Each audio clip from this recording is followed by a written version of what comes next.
Class 8 science chapter 8 जिसका नाम है बल तथा दाब। इस चैप्टर के सभी क्वेश्चन को आज हम लोग कंप्लीट करेंगे और बहुत ही अच्छी ढंग से आपको समझ में आने वाली है। तो चलिए शुरू करते हैं। इसका फर्स्ट क्वेश्चन है कि धक्के या खिंचाव के द्वारा वस्तुओं की गति की अवस्था में परिवर्तन के दो उदाहरण दीजिए। तो देखिए इसका आंसर क्या है। ठीक है, तो धक्के के कारण गति की अवस्था में परिवर्तन के दो उदाहरण देखिए। पहला उदाहरण है कि हॉकी के खिलाड़ी का गेंद पर प्रहार। ठीक है, जैसे ही हॉकी का खिलाड़ी गेंद पर प्रहार करता है तो गेंद गति में जाता है। ये गति का उदाहरण फर्स्ट है। इसके बाद सेकेंड एग्जाम्पल, किसी बच्चे का टायर चलाते हुए गति बढ़ाने के लिए टायर पर लकड़ी से प्रहार। ठीक है, कोई बच्चा जो है इस तरह का गोलाकार टायर को जब चलाता है तो इस पर लकड़ी से मारता है तो टायर और तेज़ गति पकड़ लेता है। ठीक है, तो ये गति का दो उदाहरण है। इसी प्रकार खिंचाव के कारण जो है गति की अवस्था में जो परिवर्तन होता है उसका दो उदाहरण देखिए। फर्स्ट है कुएं से रस्सी को ऊपर खींचना। ठीक है, एक खिंचाव के कारण जो गति की अवस्था में परिवर्तन होता है उसका एग्जाम्पल। इसके बाद धनुर्धर का तीर चलाना। धनुर्धर तीर चलाने के लिए अपने धनुष के जो डोरी होता है उसको खींचता है और खींच कर चलाता है तो उसके गति में जो परिवर्तन होता है। ठीक है, तो यह खिंचाव के कारण गति में दो परिवर्तन के उदाहरण है और यह धक्के के कारण जो है, यह धक्के के कारण दो उदाहरण है। अगला क्वेश्चन देखते हैं। कह रहा है कि ऐसे दो उदाहरण दीजिए जिनमें लगाए गए बल द्वारा वस्तु की आकृति में परिवर्तन हो जाए। ठीक है, तो पहला एग्जाम्पल है रबर बैंड खींचना। ठीक है, अगर हम इसको खींचेंगे तो रबर की आकृति में क्या होगा, परिवर्तन हो जाएगा। इसके बाद रबर की गेंद को दोनों हाथों से दबाना, अगर दबाएंगे तो वह पिचकने लगता है। ठीक है, तो यह दो उदाहरण है जिसमें परिवर्तन आता है। 3 नंबर प्रश्न देखिए भरने वाला है। निम्नलिखित कथनों में रिक्त स्थानों की पूर्ति कीजिए। ठीक है, अब फर्स्ट कथन है कि कुएं से पानी निकालते समय हमें रस्सी को डैश पड़ता है। तो क्या करना पड़ता है, रस्सी को खींचना पड़ता है। ठीक है, इसमें खींचना भर देंगे। इसका सेकेंड है एक आवेशित वस्तु अनावेशित वस्तु को क्या करता है, एक आवेशित जो है अनावेशित को क्या करता है, तो आकर्षित करता है। ठीक है, एक अनावेशित एक आवेशित वस्तु को आकर्षित करेगा। ठीक है, इसके बाद जो है अगला ग नंबर प्रश्न है कि सामान से लदी ट्रॉली को चलाने के लिए हमें उसको क्या करना पड़ता है, धक्का देना पड़ता है। ठीक है, इसमें धक्का आप भर सकते हैं।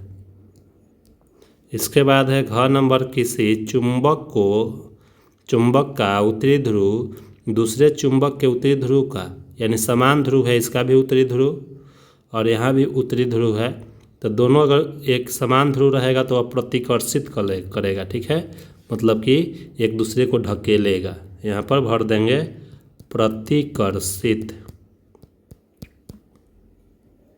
ठीक है, अगला क्वेश्चन देखते हैं। कह रहा है कि एक धनुर्धर 4 नंबर प्रश्न है, एक धनुर्धर लक्ष्य पर निशाना साधते हुए अपने धनुष को खींचती है, तब वह तीर को छोड़ती है जो लक्ष्य की ओर बढ़ने लगता है। इस सूचना के आधार पर निम्नलिखित प्रकथनों में दिए गए शब्दों का उपयोग करके रिक्त स्थानों की पूर्ति कीजिए। तो देखिए यहाँ पर दिया है पेशीय, संपर्क, असंपर्क, गुरुत्व, घर्षण, आकृति, आकर्षण। इसमें से चुनना है और चुन करके इन सब में भरना है। देखिए क नंबर है धनुष को खींचने के लिए धनुर्धर एक बल लगाती है जिसके कारण इसकी, अगर धनुष को खींचने के लिए जब बल उस पर लगाया जाएगा तो क्या होगा, उसका आकृति में परिवर्तन होगा। इसमें हम लोग यह आकृति भर देंगे। ठीक है, इसके बाद ख नंबर है कि धनुष को खींचने के लिए धनुर्धर द्वारा लगाया गया बल डैश बल का उदाहरण है। कौन सा बल का, तो धनुष के लिए जो है धनुर्धर किससे खींचेगा, तो अपने पेशीय से खींचेगा, मांसपेशीय बल से। ठीक है, तो यहाँ पेशीय बल इसमें भरेंगे। ठीक है, यह पेशीय, इसमें आपको पेशीय भर देना है। इसके बाद ग नंबर है, यहाँ पर आंसर भी आपका क में या भरेंगे, ख में या ग में, और घ में गुरुत्व और घर्षण। यहाँ गुरुत्व भरेंगे और यहाँ पर घर्षण भरेंगे। अगला प्रश्न देखते हैं। देखिए 5 नंबर है कि निम्न स्थितियों में बल लगाने वाले कारक तथा जिस वस्तु पर बल लग रहा है उनको पहचानिए। प्रत्येक स्थिति में जिस रूप में बल का प्रभाव दिखाई दे रहा है उसे भी बताइए। ठीक है, क नंबर है कि रस निकालने के लिए नींबू के टुकड़ों को अंगुलियों से दबाना। इसमें क्या है जी, इसमें बल लगाने वाले कारक कौन है और किस पर बल लग रहा है। तब बल लगाने वाले कारक क्या है, उंगली हैं, उंगली से दबाया जा रहा है। किस पर लग रहा है, तो नींबू के सतह पर। ठीक है, नींबू पर, यानी उंगली है, यानी वो मांसपेशी के अंतर्गत आएगा, तो मांसपेशी कह सकते हैं। इधर ख नंबर है कि दंत मंजन की ट्यूब से पेस्ट बाहर निकालना। ठीक है, तो दंत मंजन की ट्यूब से हम जब पेस्ट बाहर निकालते हैं तो पेस्ट बाहर निकालने के लिए अपने दोनों उंगली से दबाते हैं, यानी मांसपेशियों से दबाते हैं। ठीक है, इसमें मांसपेशीय बल लग रहा है, और किस पर लग रहा है, बल किस पर लग रहा है, तो ट्यूब पर। यही बताना है हम लोग को इन क्वेश्चनों में कि बल किससे लग रहा है और किस पर लग रहा है, बल लगाने वाला कारक और जिस वस्तु पर बल लग रहा है वह वस्तु। ठीक है, अगला प्रश्न देखिए, ग नंबर कह रहा है कि दीवार में लगे हुए हुक से लटकी कमानी के दूसरे सिरे पर लटका एक भार। और घ नंबर है ऊंची कूद करते समय एक खिलाड़ी द्वारा एक निश्चित ऊंचाई की छड़ को पार करना। चलिए इन दोनों का आंसर यहाँ नीचे देख सकते, देखिए यहाँ पर यह ग नंबर का आंसर यहाँ लिख दिए हम, और यहाँ घ नंबर का। ठीक है, यह ग है और यह घ है। अगला हम आपको जो है देखिए, यह ग नंबर का आंसर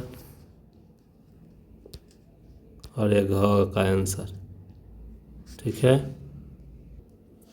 6 नंबर है, एक औजार बनाते समय कोई लोहार लोहे के गर्म टुकड़े को हथौड़े से पीटता है। पीटने के कारण लगने वाला बल लोहे के टुकड़े को किस प्रकार प्रभावित करता है। देखिए इसका आंसर हो जाएगा, एक औजार बनाते समय कोई लोहार लोहे के गर्म टुकड़े को हथौड़े से पीटता है। पीटने के कारण लगने वाला पेशीय बल जो संपर्क बल का उदाहरण है, लोहे के टुकड़े को फैला देता है जिससे उसकी आकृति में परिवर्तन हो जाता है। ठीक है, 7 नंबर प्रश्न है, एक फुलाए हुए गुब्बारे को संश्लिष्ट कपड़े के टुकड़े से रगड़कर एक दीवार पर दबाया गया। यह देखा गया कि गुब्बारा दीवार से चिपक जाता है। दीवार तथा गुब्बारे के बीच आकर्षण के लिए उत्तरदायी बल का नाम लिखिए। देखिए इसका आंसर हो जाएगा कि एक फुलाए हुए गुब्बारे के संश्लिष्ट कपड़े के टुकड़े से रगड़कर एक दीवार पर यदि दबाया जाता है तो वह दीवार से चिपक जाता है। इस दिशा में दीवार तथा गुब्बारे के बीच आकर्षण के लिए उत्तरदायी बल स्थिर वैद्युत बल असंपर्क बल है। ठीक है, 8 नंबर प्रश्न है कि आप अपने हाथ में पानी से भरी एक प्लास्टिक की बाल्टी लटकाए हुए हैं। बाल्टी पर लगने वाले बलों के नाम बताइए। तो देखिए इसका आंसर क्या होगा कि यदि हम अपने हाथ में बाल्टी से भरी एक प्लास्टिक की बाल्टी लटकाए हुए हैं तो बाल्टी पर लगने वाले बलों का नाम क्या है, तो गुरुत्व बल है और तनाव बल है। यह 2 बल लगेगा। ठीक है, अगला क्वेश्चन देखते हैं। किसी उपग्रह को इसकी कक्षा में प्रमोचित करने के लिए किसी रॉकेट को ऊपर की ओर प्रक्षेपित किया गया। प्रक्षेपण मंच छोड़ने के तुरंत बाद रॉकेट पर लगने वाले 2 बलों के नाम बताइए। तो देखिए 2 बल क्या है, तो एक है वायुमंडल द्वारा घर्षण बल और एक दूसरा गुरुत्व बल। अगला प्रश्न है, जब किसी ड्रॉपर के नोजल को पानी में रखकर इसके बल्ब को दबाते हैं तो ड्रॉपर की वायु बुलबुले के रूप में निकलती हुई दिखाई देती है। बल्ब पर से दाब हटा लेने पर ड्रॉपर में पानी भर जाता है। ड्रॉपर में पानी के चढ़ने का क्या कारण है, तो वायुमंडलीय दाब है। इसका सही आंसर घ नंबर हो जाएगा, वायुमंडलीय दाब। तो यह चैप्टर हम लोग का समाप्त हुआ। यदि आपको यह क्लास अच्छा लग रहा है तो लाइक शेयर सब्सक्राइब कीजिए। धन्यवाद। जय हिंद, जय भारत।